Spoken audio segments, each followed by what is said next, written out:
নমস্কার বন্ধুরা, আমি আজকে নতুন একটা রেসিপি নিয়ে চলে এলাম, বেগমতি চিকেন। আর এই যে আমি এখানে 250 গ্রাম চিকেন নিয়েছি। চিকেনটা একটু সলিড দেখেই নিয়েছি, বেশি হাড় নিই নাই। আপনারা চাইলে হাড় সমেত নিতে পারেন। দুটো একটা হাড় আছে, বেশিরভাগই হাড় ছাড়াই চিকেন। এই রেসিপিটা আপনারা একবার বাড়িতে অবশ্যই ট্রাই করে দেখবেন, খুবই ভালো খেতে।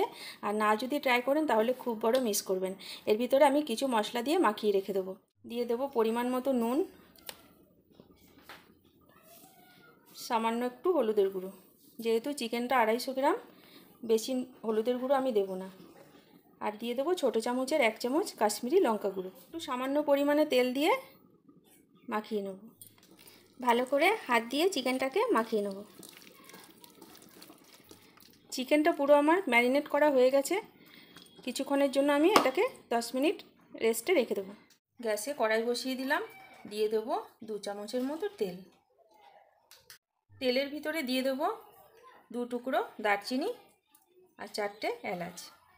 এরপরে এখানে কুচিয়ে রাখা পেঁয়াজ দিয়ে দিচ্ছি। পেঁয়াজটাকে ভালো করে ভেজে নিতে হবে।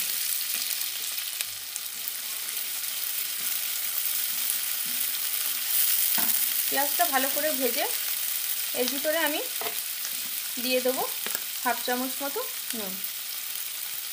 নুন দিয়ে ভালো করে পেঁয়াজটা হালকা ব্রাউন কালার আসবে। তারপরে আমি এখানে অ্যাড করব 1 চামচ আদা রসুনের পেস্ট। এবারে ভালো করে সব উপকরণ কষিয়ে নিতে হবে।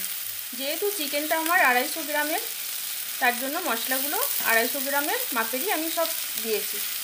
আপনারা যখন চিকেন বেশি আনবেন তখন মশলার পরিমাণটা বুঝে শুনে কম বেশি করে দিতে পারবেন। পেঁয়াজটা যখন এই টাইপের ভাজা হয়ে গেছে তখন আমি এর ভিতরে ম্যারিনেট করা চিকেনগুলোকে ঢেলে দেবো। এই যে চিকেনগুলোকে আমি ঢেলে দিচ্ছি। ভালো করে কষিয়ে নেব।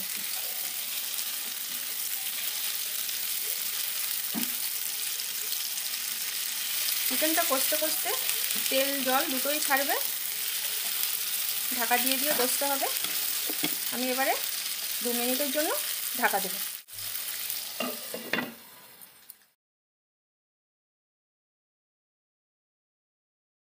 2 মিনিট হয়ে গেছে। ঢাকনাটাকে তুলে একটু নেড়ে দেবো। দেখুন আস্তে আস্তে চিকেন থেকে অনেকটাই জল ছেড়ে দিয়েছে। এই জলে চিকেনটাকে ভালো করে কষিয়ে সেদ্ধ করে নিতে হবে। আবার আমি 2 মিনিটের জন্য ঢাকা দেবো। 2 মিনিট পর আমি ঢাকাটা তুলে নিলাম। একটু নেড়ে দিচ্ছি। নেড়ে দিয়ে এখানে অ্যাড করব 5টা কাজু আর 4-5টা আমন্ড বাদাম। এটা পেস্ট করে রেখেছিলাম আমি আগেই। এই পেস্টটাকে দিয়ে আর একটু ভালো করে কষিয়ে নেব।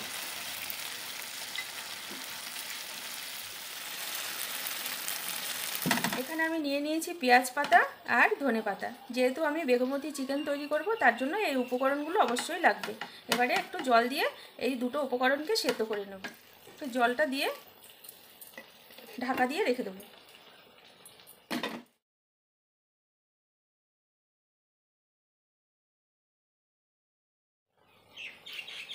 কিছুক্ষণ পর আমি ঢাকাটা তুলে নিলাম।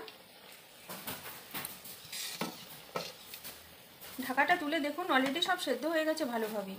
এবারে আমি নামিয়ে নেব। এরপরে গরম জলটা আমি ছেঁকে ফেলে দিয়ে দেবো ঠান্ডা জল। ঠান্ডা জলটা অবশ্যই দিতে হবে, তাহলে কিন্তু গ্রিন কালারটা ভালো আসবে। চিকেনটা ভালোভাবে কষানো হয়ে গেছে। এখানে আমি 1/2 চামচ গোলমরিচের গুঁড়ো অ্যাড করলাম।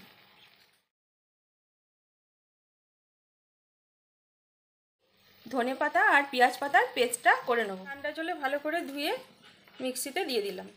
মাংসটা ভালোভাবে কষানো হয়ে গেছে। এবারে ধনে পাতা আর পেঁয়াজ পাতার পেস্টটা দিয়ে দিচ্ছি। এবারে ভালো করে নেড়ে দিচ্ছি।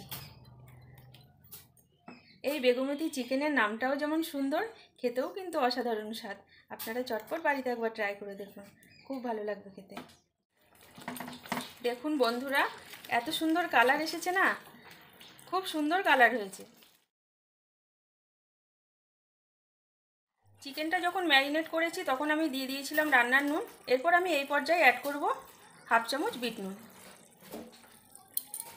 সবশেষে আমি এখানে অ্যাড করব অর্ধেক লেবুর রস। এই লেবুর রসটা বেগমতি চিকেনের স্বাদটাকে দ্বিগুণ করবে। আমার এই রেসিপি যদি আপনাদের ভালো লেগে থাকে অবশ্যই আমাকে লাইক শেয়ার কমেন্ট করবেন। আর আমার ইউটিউব চ্যানেলে এমডি কিচেনে একটা সাবস্ক্রাইব করে দেবেন। বন্ধুরা, আপনাদের আরেকটা কথা বলে রাখি, যখন আমি মাংসটা মাখিয়েছিলাম তখনই কিন্তু হলুদ ব্যবহার করেছি, আমি কিন্তু আর কোনো হলুদ ব্যবহার করিনি। পরে যদি আপনারা হলুদ ব্যবহার করেন তাহলে কিন্তু এত সুন্দর কালারটা আসবে না, সবুজ কালারটা কিন্তু থাকবে না। অবশ্যই হলুদটা না দিয়ে পারলে দেবেন না। এখানে হাফ চামচের থেকেও কম একটু সামান্য চিলি ফ্লেক্স দিয়ে দিলাম, এটা স্বাদটাকে আরও বাড়িয়ে দেবে। একটু নেড়ে দিয়ে রেডি হয়ে গেল বন্ধুরা আমার বেগমতি চিকেন রেসিপি। আপনাদের ভালো লাগলে আপনারা আমাকে অবশ্যই কমেন্ট বক্সে জানাবেন। দেখুন, দেখেই লোভ লাগছে না? এত সুন্দর হয়েছে কি বলবো।